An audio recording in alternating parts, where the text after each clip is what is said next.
unsalable desert, unfit for human habitation, and recommended that it be set aside as a grazing reserve, to be tamed by the stockmen if they ever needed the grass enough to undertake the job. His recommendation was ignored, but the area's character had changed very little when my father decided, in the spring of 1910, that he wanted to take a homestead there. We arrived on that unsalable desert by a route that sums up a good deal of frontier history. My father's people came from Scotland to America before the Revolution and settled in New York State. After the Revolution, they moved to the frontier in western Pennsylvania. My great-grandfather, who came to be known as Old Will, was taken from there to Ohio as a child. In young manhood, he moved, with his wife and basic possessions, to frontier Indiana. His son, my grandfather, who was known as Young Will, in turn moved west, fording streams and hacking his way through the forests.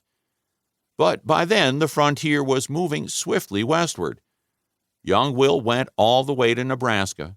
He settled not far from a secondary trail which crossed the Missouri River at St. Joseph, Missouri, and angled north to the Oregon Trail on the Platte. Young Will Borland, my grandfather, was only casually a farmer. He was by trade a blacksmith and millwright. After a few years on the frontier farm, he moved to Sterling, a new community on the Nemaha Creek, and set up his forge and built a mill.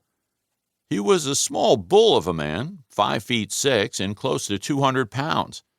He had lost one eye in a boyhood accident, but he was a crack shot with a rifle. He made nails and hinges for the village church, built wagons that would last a farmer's lifetime, fed, clothed, and schooled a big family, and died in his 50s. 2 of his sons became blacksmiths, 2 became railroad men, 1 became a teacher, 1 the local sexton, and 1 an editor. My father, still another Will Borland, was the editor. He started to learn the blacksmith's trade, but after a year of it, he walked out of the shop and apprenticed himself to the village printer. He became a master printer and eventually a part owner of the weekly newspaper where he had learned his trade. But he too had the westward urge and dream of his father and his father's father. So we went to Colorado, that spring of 1910, and settled on a homestead almost 30 miles south of the Platte Valley town of Brush. By 1910, railroad promotion and the Depression of 1907 had persuaded a good many marginal farmers in the Midwest that free land, even on the forbidding high plains, was worth a gamble. They were willing to bet Uncle Sam, as the saying went, that they could live on those dry plains 5 years, later reduced to 3, without starving out. If they won the bet, the land was theirs. If they lost, all they lost was their time and a little labor. So there was a fringe of homestead settlement all around that arid area when we arrived. My father chose a homestead out beyond that fringe.